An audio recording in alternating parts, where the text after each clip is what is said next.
Welcome back, everyone. Ready for another deep dive. This time, we're going deep, deep into the heart of the American West, to a story that glitters with gold, well, actually, silver, and maybe even a little bit of mystery. Silver's right.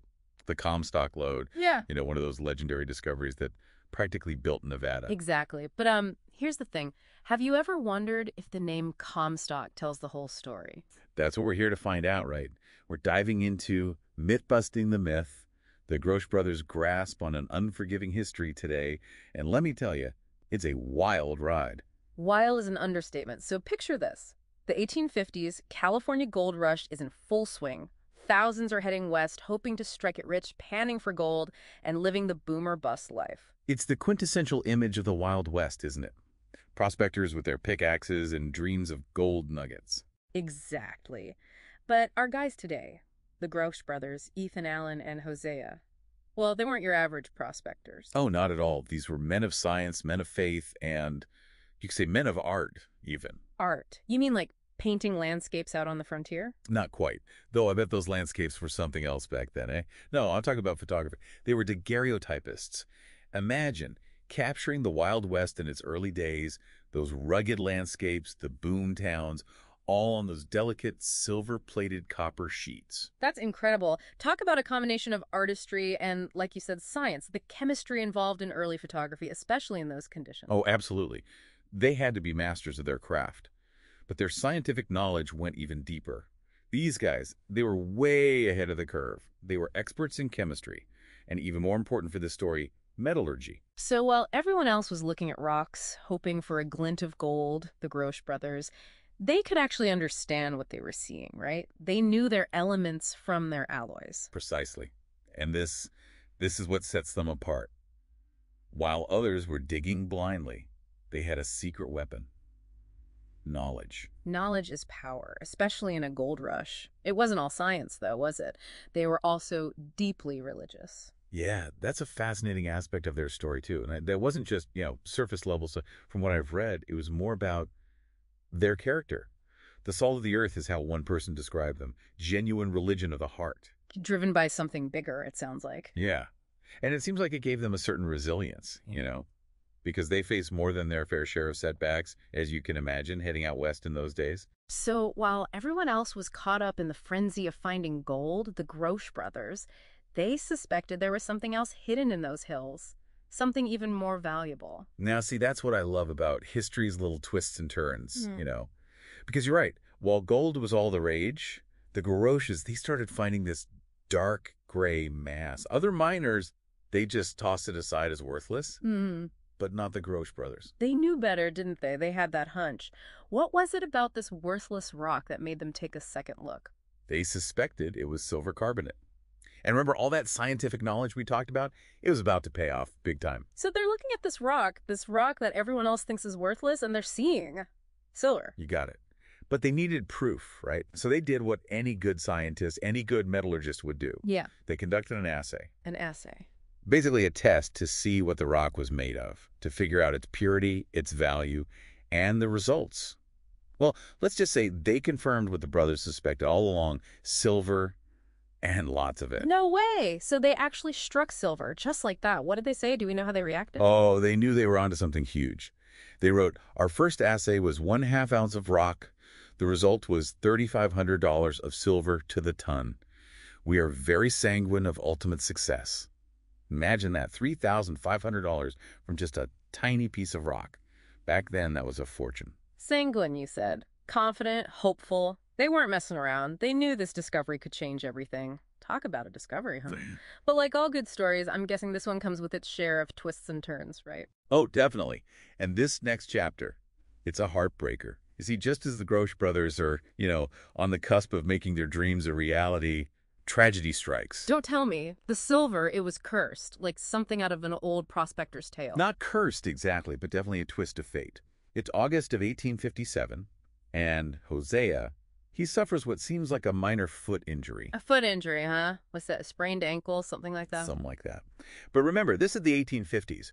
We're talking about a time long before, antibiotics, modern medicine, even a small cut could turn deadly. Oh, right. Infection. Exactly. And that's what happened. Infection set in, and despite his brother's efforts, Hosea, he didn't make it. Wow. Can you imagine? You're so close to achieving your dreams, to changing your life, and then... And then your brother, your partner in all of this, is suddenly gone.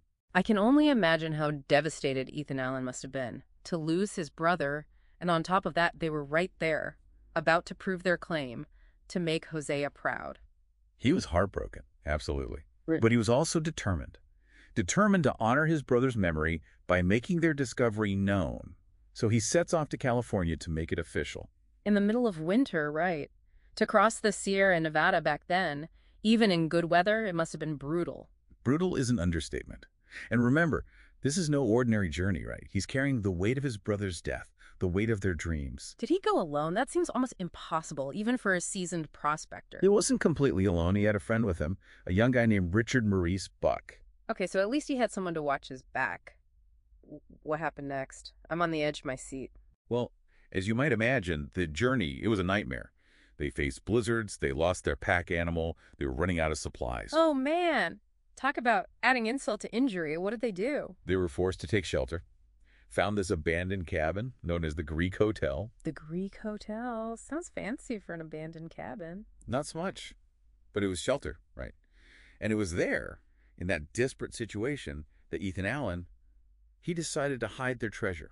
Their treasure. You mean the silver? Well, not the silver itself, but something even more important. Their maps, their ore samples, and those crucial assay records, Yeah. all the proof they needed. He stashed them in a fallen pine tree, hoping to come back for them when the weather cleared. Risky move. But I guess when you're facing a blizzard, you do what you have to do. Did they ever make it back for those records? That's where the mystery deepens.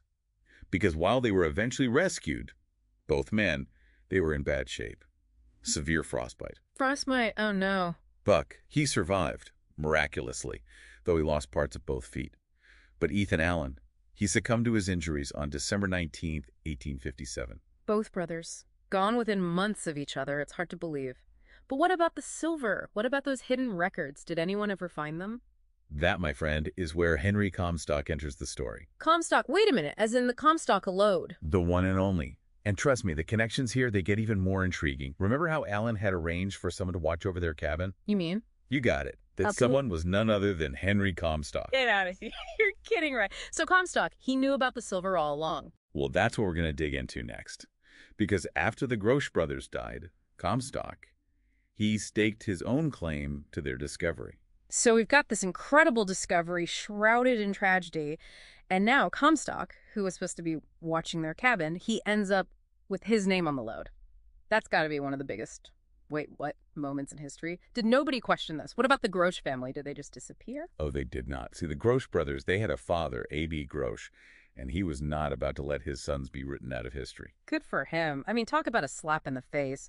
Your sons make this incredible discovery, they die tragically, and then some guy just waltzes in and takes all the credit. That's putting it mildly. A.B. Grosh, he knew his sons were onto something big, so he sets out to prove their claim, to clear their names, and he even started uncovering hints of conspiracies, whispers of a deliberate cover-up. Conspiracies. Now that's what I call a plot twist. What kind of conspiracies are we talking about? Who would want to silence the Grosh brothers' story? It's the Wild West, right? Money, power, secrets, it's all swirling around. Some people, they believe that powerful mining interests, maybe even Comstock himself, they wanted to keep the Grosh brothers' discovery quiet, to avoid having to share the wealth. Wow. So it becomes a fight for control of the narrative, not just the silver. High stakes, high drama, and all set against the backdrop of the Wild West. Did A.B. Grosh have any allies in this fight? Anybody who could back up his son's story? He did have one very important potential ally. Remember Richard Maurice Buck, the young friend who survived the horrendous journey across the Sierra Nevada with Ethan Allen? Oh, right. Buck. He was there. He saw the assay results with his own eyes. He could corroborate the whole thing. Exactly.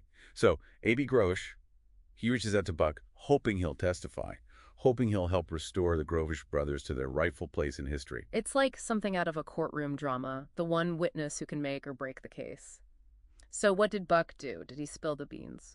Well, this is where things get, well, a little murky. Buck, he was a respected doctor by this time, and some historians believe he might have felt torn, caught between his loyalty to his friend Ethan Allen and the potential consequences of speaking out against powerful figures in the mining industry. Talk about a rock in a hard place. What would you do in that situation? It's easy to judge from our perspective, but back then, the pressure must have been immense. So what did Buck say? Did he back up the Grosh brothers' claim? His testimony, it wasn't a complete denial of their work, but it wasn't a full-throated endorsement either. It was, shall we say, carefully measured. Cautious, maybe even a little ambiguous. I guess when you're dealing with powerful interests, you have to choose your words carefully. But even with Buck's testimony being what it was, the story of the Grosh brothers, it didn't just disappear, did it?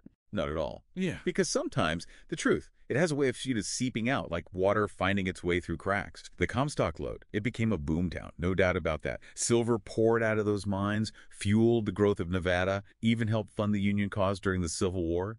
But the Grosh brothers, their story, it became a part of the lore whispered in saloons and around campfires. The whispers of what if? What if they had lived? What if they had gotten their due?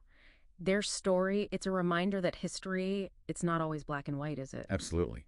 It's full of these what-ifs, full of unsung heroes and forgotten stories. And the more we dig, the more we realize that the real treasures, they aren't always silver or gold, but courage, resilience, and the pursuit of truth. And that right there is why I love these deep dives. We get to explore those forgotten corners, uncover those hidden stories, and maybe even learn a thing or two about ourselves along the way.